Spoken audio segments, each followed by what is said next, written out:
Salut, salut! Alors, ça fait tellement longtemps que je suis pas venue vous parler de mes élucubrations olfactives qui ne se sont pas arrêtées pour autant.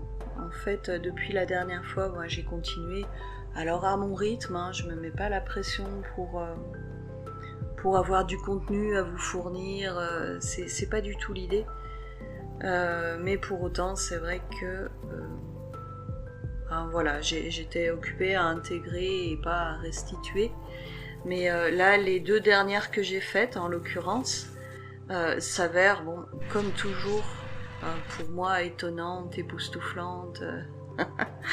J'aurais pas assez de superlatifs pour vous raconter à quel point pour moi la pratique de l'exploration olfactive est riche et enseignante.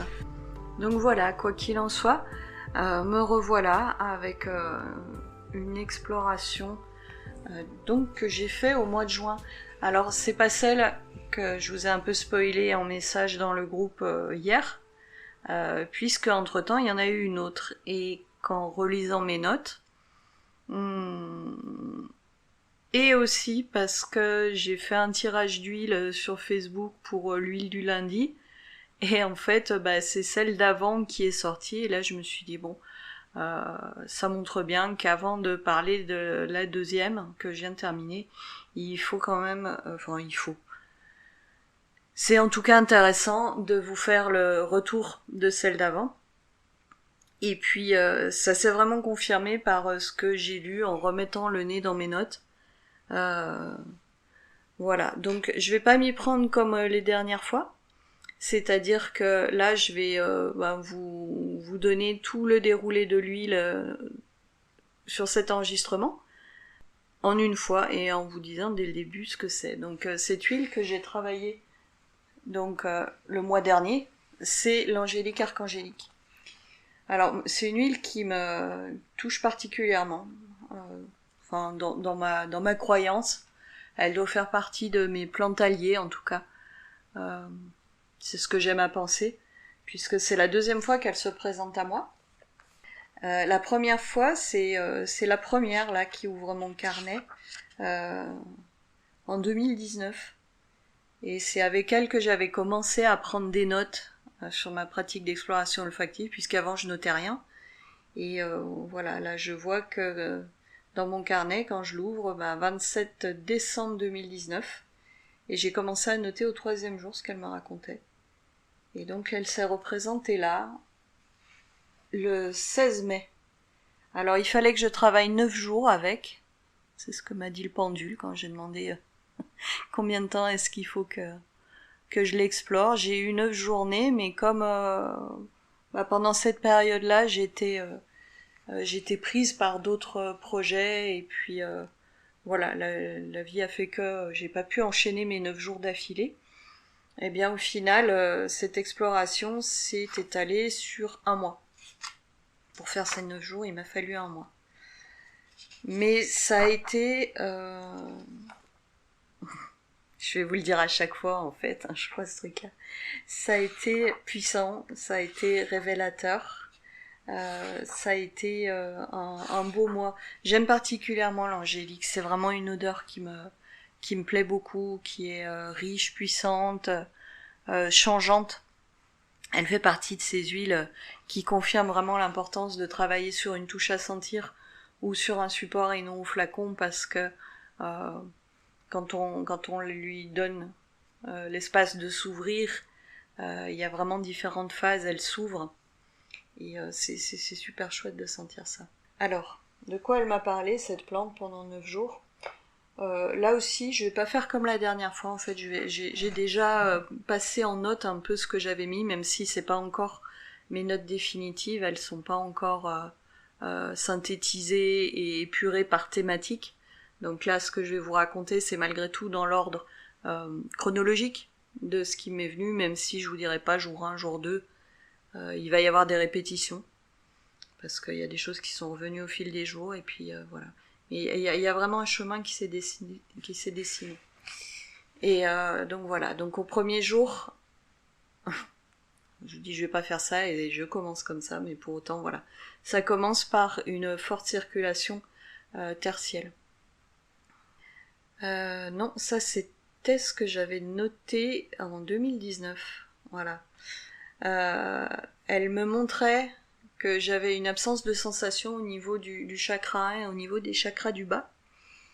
J'avais noté à ce moment-là que l'utiliser en vibratoire me paraissait plus puissant qu'en olfactif. Et en fait, elle me donnait une sensation de sécurité et de confiance. Voilà. Bon, globalement, c'est à peu près tout ce que j'avais gardé de mes notes de 2019.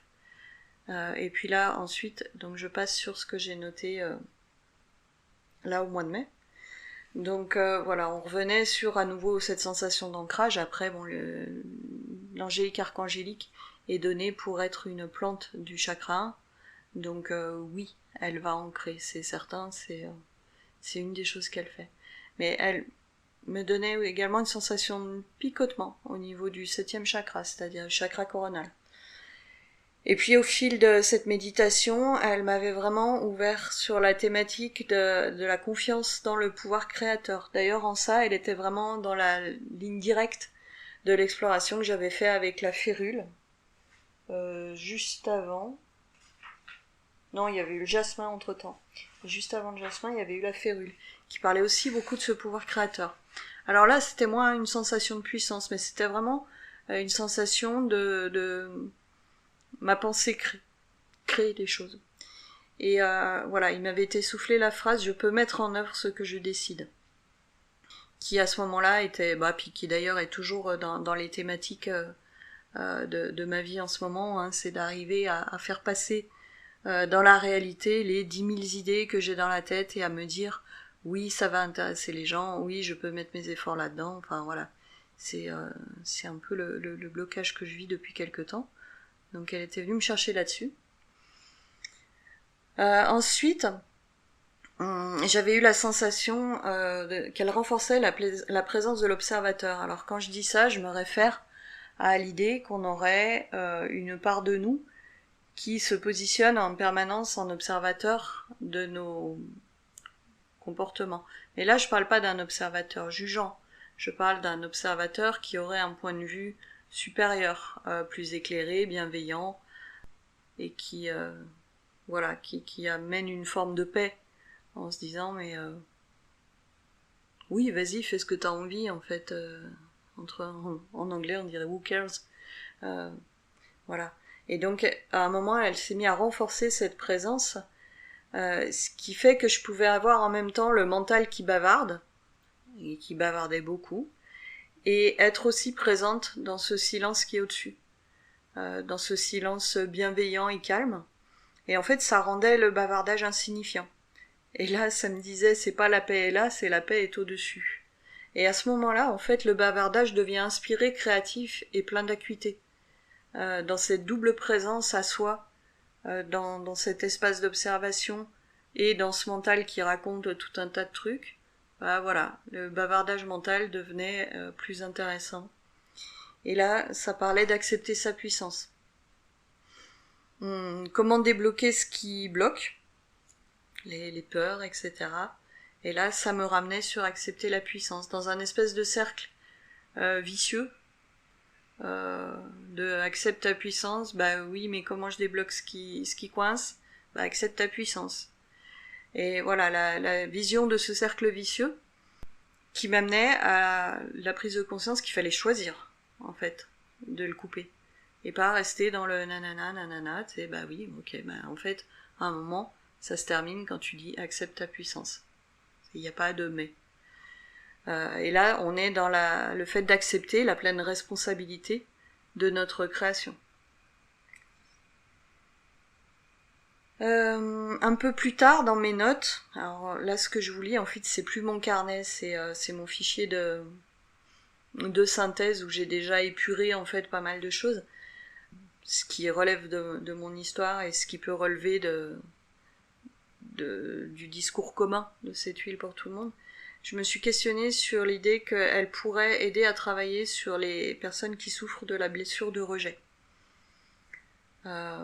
justement en voyant l'acceptation de cette puissance, et puis dans d'autres choses qui sont venues plus tard aussi, de travailler à nourrir le cœur, la créativité, la joie, et dans son aide aussi pour changer de point de vue sur les situations.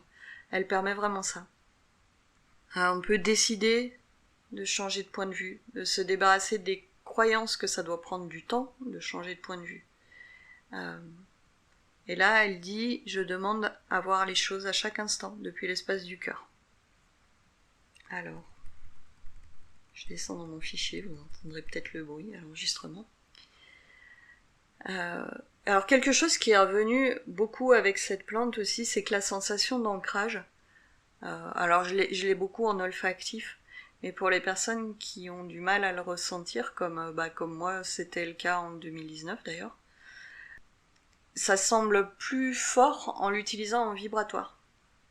Je sais pas pourquoi, mais c'est une sensation que j'ai eue à chaque fois. Si je veux uniquement aller sur la sensation d'ancrage, d'ancrage au sol, de sentir le chakra 1, de sentir les chakras des pieds, de sentir vraiment cette connexion à la puissance du sol, c'est plus puissant en utilisant le flacon, soit placé sur le chakra 1, soit en vibratoire dans la main gauche. Pour moi, l'angélique, c'est vraiment une plante magicienne qui va activer le pouvoir créateur, qui va faciliter les demandes qu'on peut faire. Alors là, selon votre système de croyance, vous pouvez dire l'ange gardien, l'univers, le moi supérieur, ça marche aussi. Mais voilà, elle va vraiment faciliter une mise en contact avec, entre guillemets, les puissances bienveillantes. Dessus, vous mettez ce que vous voulez sur ce terme-là. Le plus classique, c'est les guides, c'est l'ange gardien. Bon, elle est vraiment donnée pour ça, hein. C'est une huile aussi de contact aux présences angéliques. C'est noté dans son nom. On peut difficilement passer à côté de ça. Donc voilà, elle va activer cette facilité de contact. Elle nourrit le cœur, la créativité et vraiment une joie profonde. Alors avec elle, j'ai eu aussi des prises de conscience sur l'hypersensibilité. Et il y a une phase où j'étais vraiment en écriture automatique, où elle m'a parlé de cultiver le sensible, accepter d'être dans la vulnérabilité, parce qu'au final, rien ne peut nous faire de mal. C'est comme fleurir enfin. Laisser ses tentacules sensitifs se déployer dans le monde, être en connexion avec tout. Contrer la peur, ouvrir le cœur et ancrer sa puissance. Voilà, ça je crois que c'était au 7e jour que j'ai eu ces phrases qui sont venues. Donc il y a vraiment une thématique de confiance et de capacité à recevoir. Et effectivement, sur l'hypersensibilité, voilà, pour les personnes qui sont hypersensibles ou qui ont, comme moi, construit une carapace depuis l'enfance, qui fait qu'en fait, moi je pensais pas que l'hypersensibilité c'était mon cas. Et puis je me rends compte maintenant que si, évidemment que si. Sauf que moi j'ai appris à dealer avec ça très vite, très tôt, et que voilà quoi, on fait j'allais dire son calamar, non c'est pas du tout ça, on fait son Bernard l'ermite, hein, on a une belle coquille bien luisante, les gens te disent ouais t'es forte toi, hein. Ouais, ben non, dedans c'est tout mou. Donc voilà, donc c'est aussi un chemin d'apprendre à se débarrasser de sa coquille, d'exposer son petit côté tout mou. Et voilà, c'est venu me parler de ça en fait. J'ai beaucoup aimé quand j'ai relu après, parce que quand c'est comme ça, je me rappelle pas vraiment de ce que j'ai écrit. C'est comme fleurir enfin. J'ai trouvé ça chouette, c'est sympa. Donc voilà, donc dans les jours suivants, il s'est passé quoi ? Voilà, c'est revenu me parler des verrous qui peuvent sauter. Alors quand je parle des verrous, moi je parle des croyances limitantes, des schémas de pensée, des programmations qu'on a depuis tout petit et qui nous empêchent de fonctionner à plein, parce que toute programmation, d'un côté c'est une limitation, alors elles ont une utilité à un moment, mais à un moment on peut s'en débarrasser aussi. C'est comme ce que je viens de vous raconter sur l'hypersensibilité, c'est que À un moment, on est prêt à lâcher la petite coquille.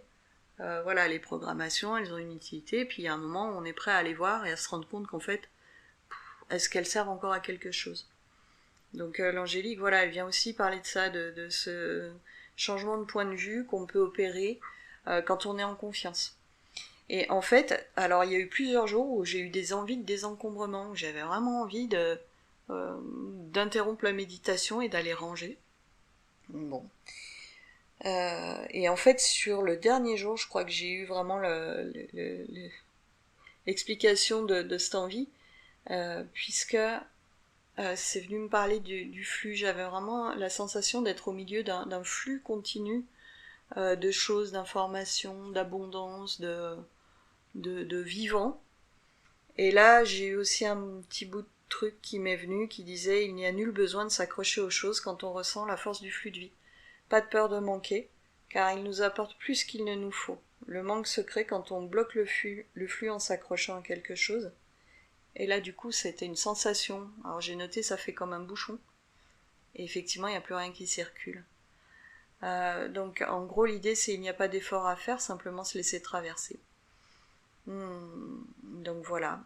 Donc, bon, c'est une huile globalement qui donne confiance en la vie, qui fait beaucoup de bien. Alors, c'est la fin des notes que j'ai prises. Pour autant, j'ai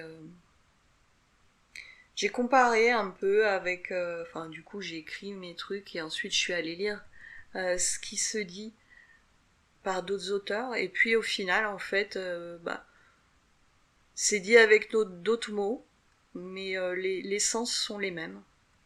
On va retrouver ces idées de développer le courage, la force intérieure, la confiance dans l'univers, l'ancrage, une forme de stabilisation, d'aide à la méditation, de s'ancrer pour s'élever, etc.